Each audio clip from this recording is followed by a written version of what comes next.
Hi, and welcome to Ones and Tooze, FP's economics podcast. Every week we take two data points. We use them to try to explain the world. I'm Cameron Abadi, FP's deputy editor, with you here in Berlin, Germany. As always, Adam Tooze, FP's economics columnist and Columbia University professor, is with us in New York. Hi, Adam. Hi, Cam. So, in the second half of the podcast, we'll be talking about Americans buying properties in Italy.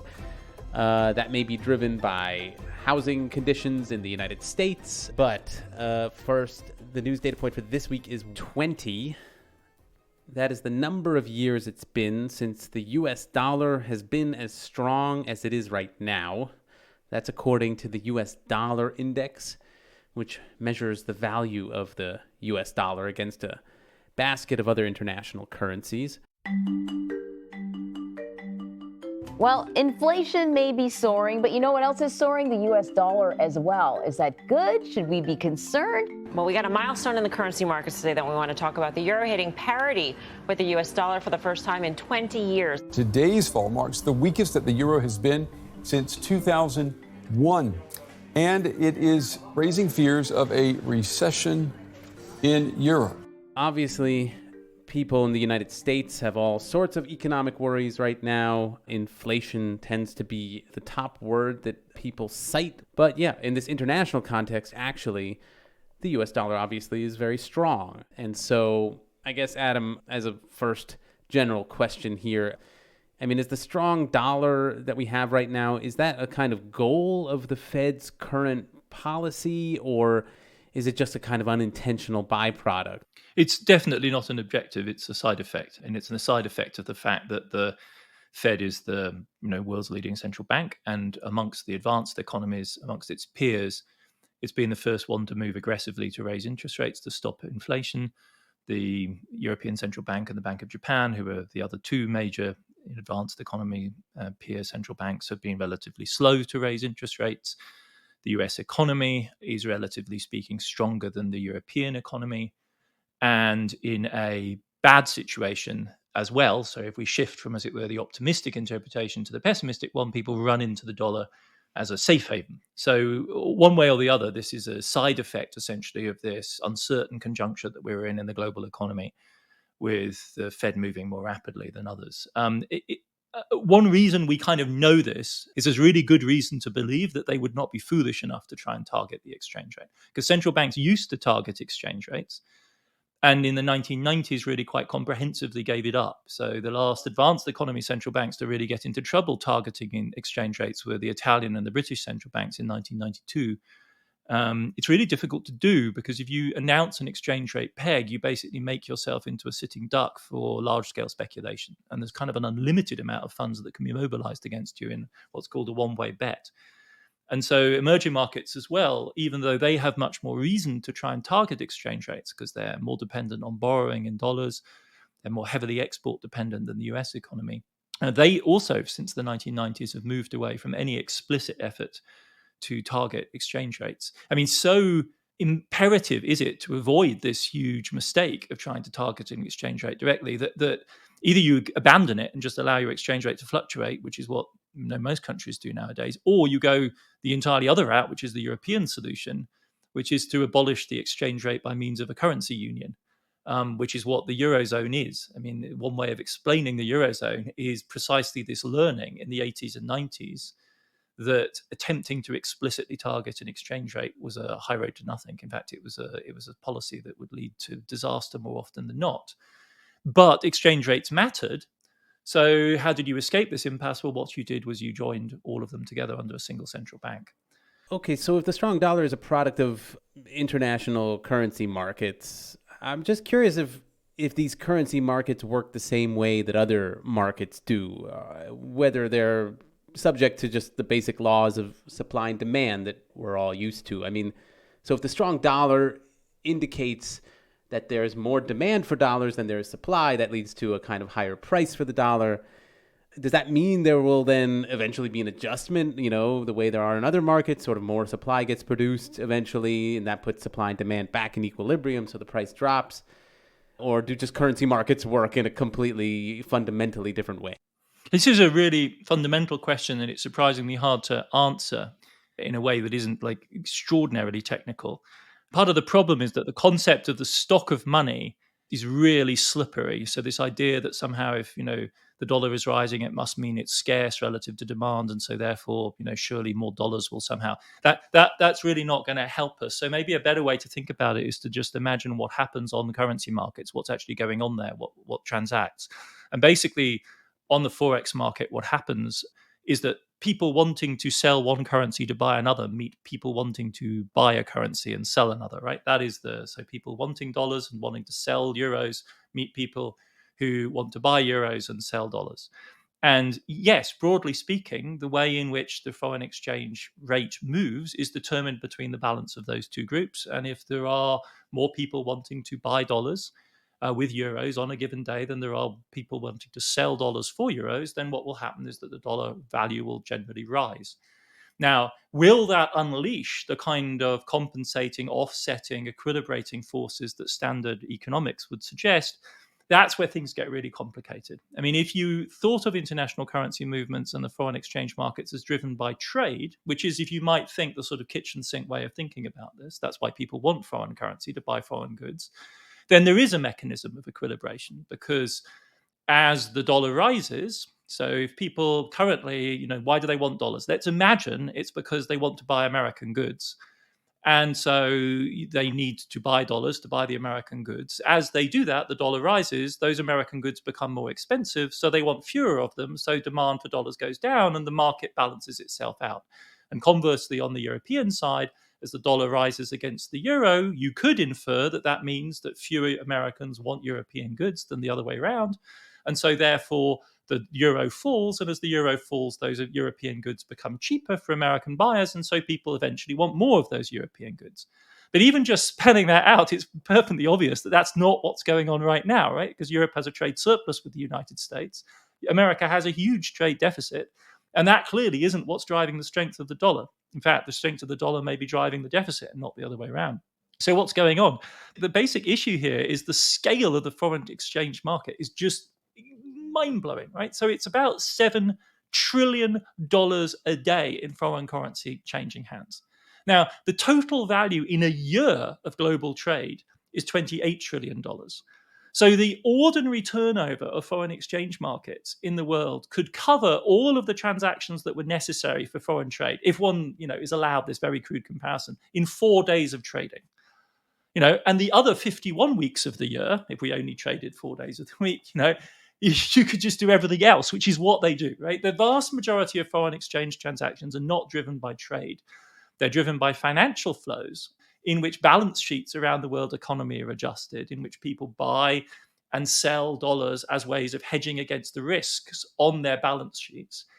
And the result of this is incredibly unpredictable. In fact, there's a very famous economics paper from the early 1990s by Miser and Rogoff, which says that a random walk model, in other words, a model which basically throws a dice as to decide where the foreign exchange rate moves in the next period and then throws a dice again, that kind of a model is as good at predicting where foreign exchange rates are going to go as any underlying economic model. Any effort to actually provide a formal, an account in terms of interest rates or the cost structure or the growth of economies.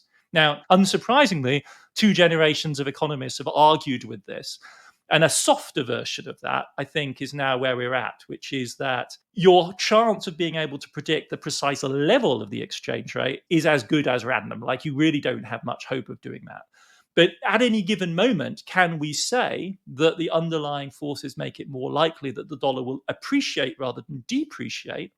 Our models will allow us to do that to a degree. And on the basis of that, then you can also trade and make money, right? It would be surprising, given that the Bank of Japan is committed to keeping interest rates at 0 or slightly below 0, and the Fed is committed to raising interest rates quite aggressively, it would be incredibly surprising if the yen didn't depreciate against the dollar, given that configuration. Could you or I, with any reasonable model that we could operationalize, actually predict how much it will depreciate by? No. So, you can make directional bets, but you can't really make precise betting. And that's That's, as it were, one of the kind of conclusions from all of this. $7 trillion a day. I wish that was the data point at the top. I should have done a little more digging there. But I wonder, how do, normal Americans, say, experience the strong dollar in their everyday lives? I mean, it seems, as far as I can remember when I was a kid, and there's kind of abstract pride in having a strong national currency. The dollar is strong. That sounds like a good thing, but I wonder if in practice, does it just mostly mean for most Americans that basically exports from America are becoming more expensive, and this just produces a weaker national economy overall? I mean, what does this mean from the perspective of normal, sort of everyday Americans? So, since you pitched this as a question about Americans, it means less for Americans than the foreign exchange rate means for most other people in the world. Why? Because America, being a very large and rich economy, is a relatively closed economy. So total trade, imports plus exports, in relation to American GDP, are about 23% of American GDP, compared to the same metric for Germany, where it's 89%, and the same metric for a small European country that trades very intensively with its neighbors like Belgium, where that metric's 169%. So you can see why Germany and Belgium would have a real interest in fixing their exchange rates relative to each other, because if those, given the scale of trade in relation to their economies, it would be disastrous if the exchange rate moved. From the point of view of America, it's present as an issue, but it's really not terribly salient in most people's lives. I mean, even just in terms of travel, right? I mean, about 13% of Americans leave the United States for travel every year. So those people will benefit from a very strong dollar right now, but they're obviously a tiny minority of the population. Most Americans will feel the exchange rate movement above all as importers. So, and the effect of the strong dollar is to make imported foreign goods cheap, which is highly significant. Not imported foreign goods like oil, which are set in dollars. So the strength of the dollar doesn't help, but everything else, goods from China or whatever, come more cheaply because of the strength of the dollar. There is also, however, a reverse effect on American exporters, but the number of people that work for highly export-exposed, price-sensitive manufacturing firms, when we think of, as it were, the classic sector that hurts, it's, something like, an engineering company that has to sell goods to the world, and all of a sudden it's competing against Germans who are selling in euro, which is now at parity to the dollar. Those sorts of producers are really severely affected, but they're a small minority of the US economy, but they can matter very much. So in 2015, 2016, ahead of the election that elected Donald Trump, one of the most underrated historical moments really is the fact that as a result of the dollar's strength in that period, the manufacturing sector of the US economy in the heartland, in the Rust Belt, was suffering a really serious squeeze. And so when Donald Trump appealed to protectionist sentiment and so on, what he captures was that rather localized experience of small manufacturing communities dotted around the United States, which is largely now a service sector economy, which were feeling this hit. So if you want to answer this question, it depends whether you're looking at somebody in a big box store in a mall in the United States who benefits, or you go to somewhere like Peoria, Illinois, where, Caterpillar, the giant construction machinery firm, is located. That's where its headquarters are. And they feel a strong dollar very sensitively there because it makes their exports much less competitive when compared to Japanese construction equipment, which competes in the same markets. So if the dollar is rising as a result of, basically people buying dollars on international currency markets, I mean, where does that investment end up exactly? I mean, there's a financial investment in the strong dollar around the world. And does that end up in the real U.S. economy somehow? And if not, where does it go? So this is something one has to track very carefully through the international financial flows statistics. And they tell us a really interesting story. So if you wanted the bit of foreign investment in the United States, capital flows to the United States that was most directly, real economic flows, it would be foreign direct investment. So when, say, a Taiwanese semiconductor manufacturer sets out to build a plant, I don't know, in Ohio or somewhere like that, that is direct inflow. So foreign direct investment is the most direct form of that kind of flow, but that's only a very small part of the capital that flows into the United States. In 2021, US liabilities to foreigners increased by $1.86 trillion. And of that, 450 billion, so less than a third, was assets of, a real type, so investments in equity in the real economy. The vast majority of the inflow took the form of various types of debt security, treasuries, American government securities, corporate bonds, or bank accounts. And money then flowed from those into money market mutual funds and those kind of assets. So the majority of the financial flows that come into the United States are within that financial sphere. And you could say, well, to that extent, they don't benefit in a primary way the real economy, except that, of course, that's really to think in accounting terms rather than economic terms, because as that $1.8 trillion of foreign money flows into the US, it changes the price of all assets in the US economy in a way which means that American money then is more directed, if you like, towards chunks of the real economy. So there's a very complex hydraulic system in which it is absolutely true that foreign investors in the US tend to predominate in certain sorts of relatively safe kind of assets. I guess finally, what kind of problems then is the strong US dollar now posing for the rest of the world exactly? Well, I think the first thing to say is a strong dollar is not necessarily equal to a strong economy. But right now, the US economy is running hot. And the problem for the rest of the world is that they feel the effects of that. If you're Europe or Japan, this spills over by way of pressures on their central banks to raise interest rates. I mean, that was one of the things that was going on with the ECB in recent weeks, is would the ECB follow the Fed in raising rates? And it's decided to do so. It has to, in a sense, because if it doesn't, its currency is going to devalue. So big advanced economy players in the world like Europe and Japan are put under pressure and face this trade-off. Either they match the Fed in raising interest rates, which will slow down their economies and put pressure on borrowers there, or they will see a devaluation and they will have to absorb the effects of that. For emerging markets, the impact is even more severe because emerging markets and low-income countries still, to a considerable extent, maybe not in the public sector, but certainly in the private sector, borrow in dollars. So as the dollar strengthens, the real value in terms of domestic currency and other currencies around the world of their liabilities, of their obligations to service and repay debt increase. And at the same time, they're also suffering the prospect of an increase in interest rates from the Fed, which is struggling to contain inflation in the United States. And there's very good econometric evidence to suggest that a rising dollar is one of the main drivers of global slowdowns for this reason. Because what it does is it puts pressure on the emerging market low-income countries of the world, which now constitute, depending on how you measure it, between a third and half of the world economy. They are all sucked into the drama of America's roller coaster ride. And as the Fed tightens, their financial conditions tighten too.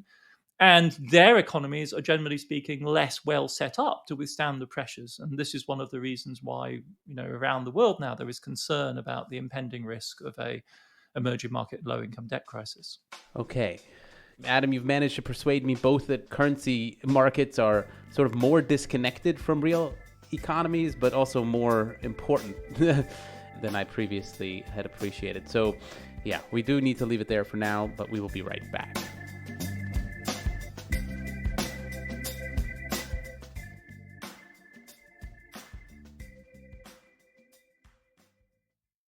Hi, welcome back.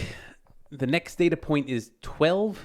That is the percentage of revenue that Sotheby's Real Estate earned off of fees from Americans buying properties in Italy in the first quarter of this year. That's compared to just 5% of revenue from Americans 1 year ago coming from Italy. There's one woman who's interviewed in a report and says, I want to buy a home in Atlanta, but I can't do that for less than $400,000. I can move to Sicily and get a gorgeous home there for less than $100,000. So this is just the economic reality that Americans are grappling with. So clearly, Americans are finding it more attractive to buy homes in Italy and also elsewhere in Europe, it turns out. That may be driven by housing conditions in the United States. Obviously, housing prices had recently gone up in the United States, but it may also be related to issues in Italy and elsewhere in Europe, demographic issues specifically with aging societies. So yeah, this entire complex network of issues related to real estate and demographics and prices of real estate. We thought that was a topic that we should address. So to start off, Adam, it struck me that in American English, the words we use for for land and property, those terms are almost interchangeable. So I wonder, does the ownership of land kind of predate other kinds of property? Is kind of land the most fundamental kind of property in some sense? If you think about like ancient humanity, ancient, I mean, it's kind of improbable that land would be the first form of property. If you think about hunter-gatherers or whatever, presumably they had what we would recognize as property, possessions that were tools and receptacles and elementary clothing, maybe even slaves, before they settled land. Because land is, the settlement of land is a function of the Neolithic Revolution, the agricultural revolution, and the population densities that come from that. And then absolutely landed property clearly acquires a preeminence because the survival of complex societies depends on the management of land and farming and agriculture. And if you look at I just Googled up the Code of Hammurabi, the Babylonian legal text, one of the oldest legal texts in the broadest sense of the word, well, it's Middle Eastern civilization, right? So this is from 1700 BC. And it already has very clear provisions for both landed and what you might call commercial property. Indeed, even really quite detailed regulations on lending. So essentially credit claims and so on. So at that stage, clearly property was already very much multi-stranded. It included land, it included the produce of land, it included legal claims on that in the form of credit, it included slaves, it included household goods. All of those forms of property were already included in the Hammurabi Code. I think in Europe, in as it were the cradle of the American legal system and the European legal systems, there is a predominance of landed property as the main category of claim that really emerges in the medieval period from the 1200s onwards. And what emerges there is, as it were, a distinction between hereditary feudal lands and the property of non-aristocratic groups, which needs legal vindication and needs legal entitlement that can be secured through the law courts against the claims of feudal lords. And it's really out of that, from the 1200s onwards, that modern legal conceptions of property in the form that we understand them in the West today emerge. And then really from the 16th century, from the 1500 onwards, with the development of capitalist commerce, you get the development of thicker and thicker conceptions of modern commercial property independently of land.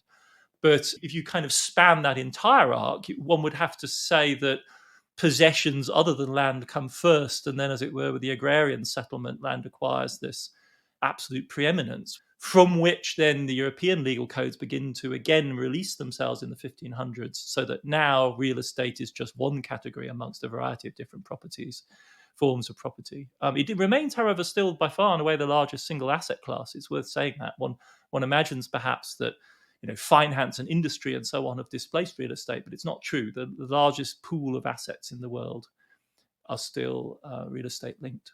So there's a cliche in American English about real estate's value being determined by three things, and those being location, location, location.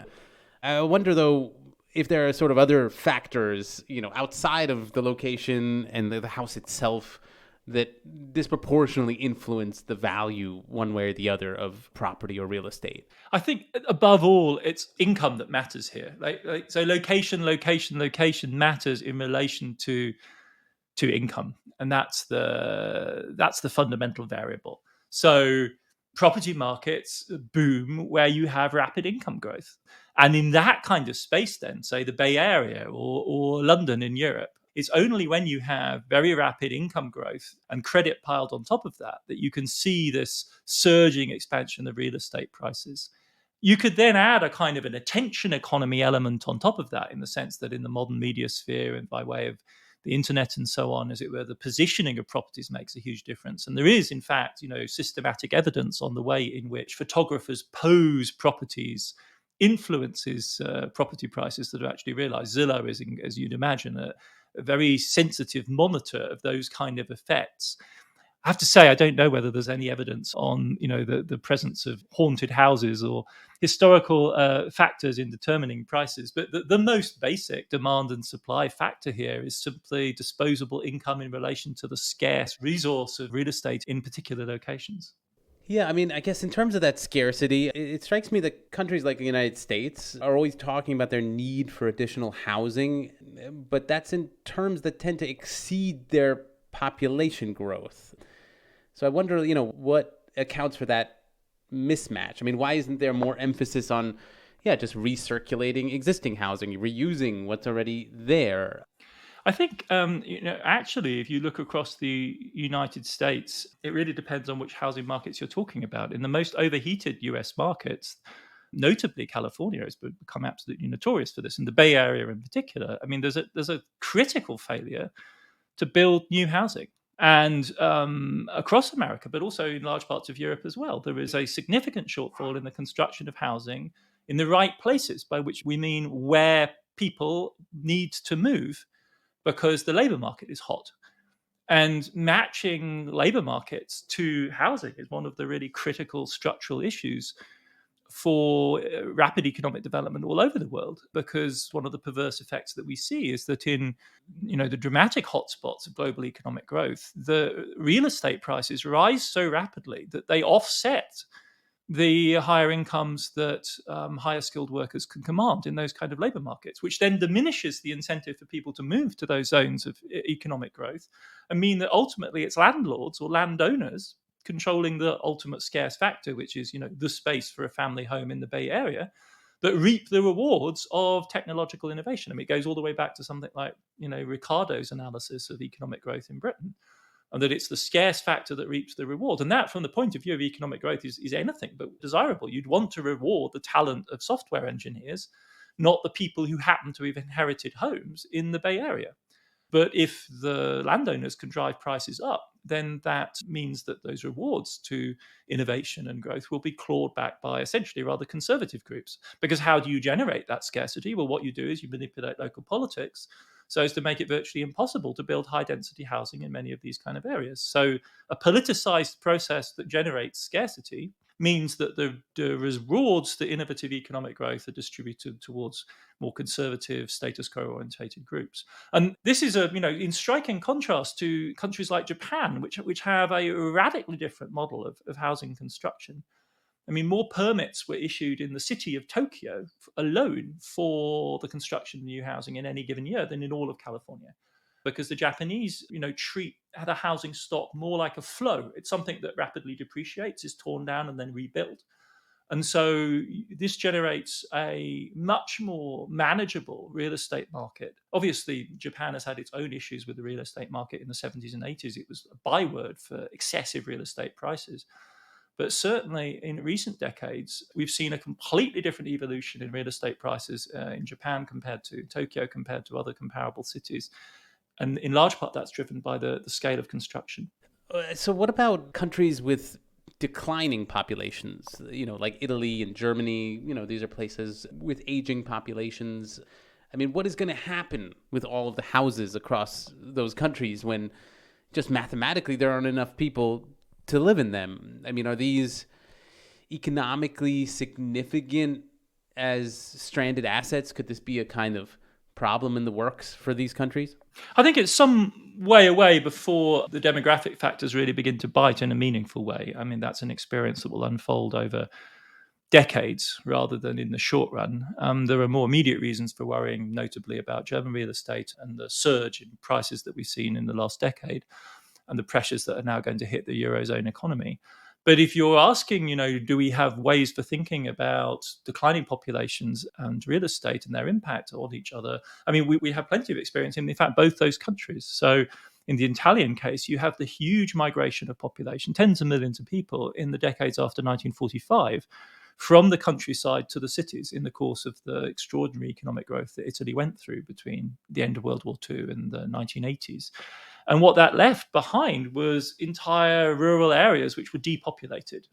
And the Italian countryside was dotted with abandoned farmhouses, decaying, hillside terraces, olive groves that had been let run to seed. All that picturesque stuff that was then rediscovered in the 60s and really very, very dramatically from the 70s and 80s onwards, and then became the basis for the new Italian tourist economy based on precisely this, right? Second home ownership, agroturismo, that entire complex. So you see a society there cycling from a relatively dense rural population to the depopulation of the countryside, to therefore the dereliction of some of that property and then its reincorporation into the process of accumulation and growth, often involving either people who now live in the cities and have a second home in the countryside, or Northern Europeans for whom a love of Italy became, really one of the great obsessions of the 80s and 90s in Germany, for instance. And in the German case, it's just not quite so picturesque. But if you think about large parts of the former GDR, which before the wall was built in 61, was seeing mass emigration from east to west, and then that population migration was contained between the early 60s and 1989. But then as soon as reunification was put into effect, that population flow resumed again. And there are large parts of eastern Germany which are considerably depopulated, have a rapidly aging population. And the effects of that are really rather damaging, right? So what you see is network effects. So it's not just that one house becomes empty and no longer inhabited, but that a whole string of houses are, which then means is that the post office has to close, and the local shop and the local school, and then you fall below a kind of critical mass, and basic amenities of all types, become unsustainable. And then that feeds back into the value of properties.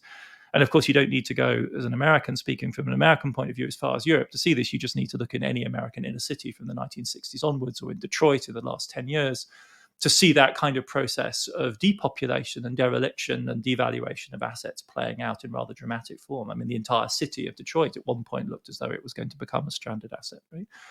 It has undergone a considerable revival since.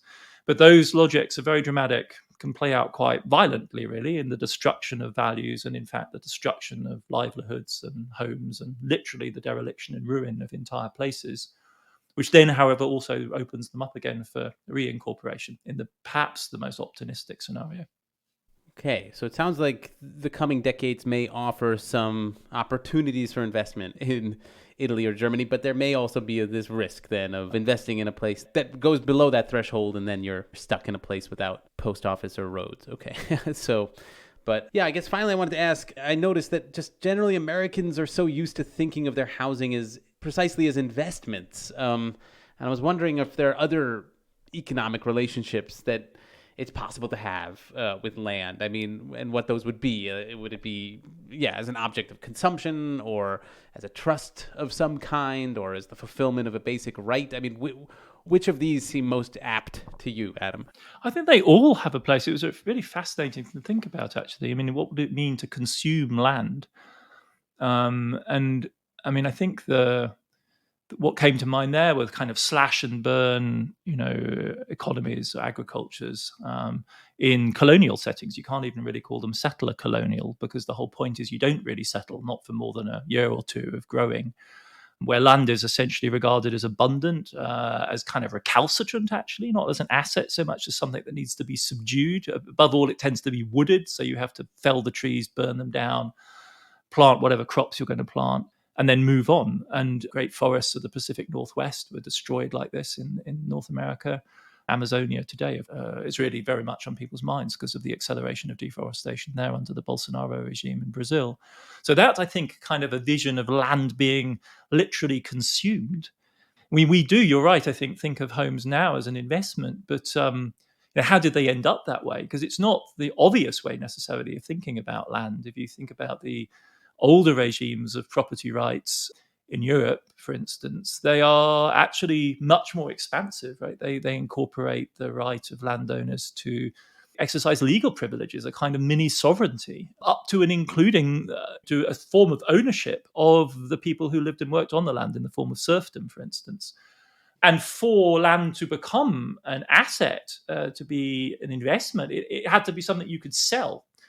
And those are changes that were brought about really as a result of the successive political revolutions in England in the 1600s, in France at the end of the 18th century, and the so-called Prussian reforms in the late 18th and early 19th century, when all of a sudden land which previously was bonded and tied to an owner, which was a trust of type, and on the basis of that trust founded huge privileges, suddenly was thrown open to the market. And that's one of, you also talked about the rights to land. You could also, I think in terms of the sort of land reform model, the peasant society type model, where the basic idea is that you achieve a utopian model by way of distributing more equally the claims to land. And why would those matter? Because they ultimately provide a family with security, the means to support itself, the means to sustain a livelihood outside the market potentially. So all of those, it's kind of a kaleidoscope of different meanings that you could associate with land. And I think if you think about the way in which modern Americans or Europeans think about property, I think it's not entirely fair to say that all that's left is investment. I mean, there's certainly an element of people's thinking, especially in hot housing markets. It becomes obsessive. You can't get away from the conversations, right, about who's done well out of which house purchase and so on. But at the same time, all those other meanings are sort of still there. I mean, you don't have to own a house for very long to realize that you do consume it. And the bloody thing needs endless maintenance unless if you don't do that, you literally run it down. And it's quite obvious that one of the things that draws people to owning property is the sense of, well, I mean, it comes with rights and duties. You have obligations all of a sudden. You have neighbors that you stand in relation to in a new way, if you're an owner of property, as opposed to simply a tenant who might be only passing through in the short term. And then finally, it's quite clear that even in modern society, right, this is where the agony of dispossession is so acute when it comes to real estate. It's not the same as having your car repossessed. If you lose your home, even in the modern world, you clearly are losing far more than simply an asset. And it's profoundly damaging and disruptive to society when people are, as they were, for instance, in 2008, forced en masse out of their homes. Largest dispossession, the last forced migration of the American population since the Dust Bowl of the 1930s was after 2008. Because 10 million plus American families lost their homes in one form or another, were forced to move. So I think all of those other meanings are still resonate, even if as you quite rightly say, the notion of property as investment has become so powerfully dominant. Yeah, and it's, I think, a good reminder that these other relationships are themselves still economic, even if they're not necessarily capitalist. Okay, that's it for another episode of Ones and Tooze. Thanks as always to my co-host Adam Tooze. Listeners, as always, we like hearing your feedback. Please email us at podcast@foreignpolicy.com or tweet us at onesandtwoozepod. Remember, that's Tooze as in Adam's name, Tooze. And of course, remember to follow and review us on your favorite podcast app. Ones and Tooze is written and edited by me, Cameron Abadi, along with Adam Tooze. It's produced by Laura Rossbrow-Tellem and Rob Sachs. Our social media manager is Claudia Tatey. The executive editor of FP Podcast is Dan Efron. Thank you very much for listening, and we will see you back in your feed next week.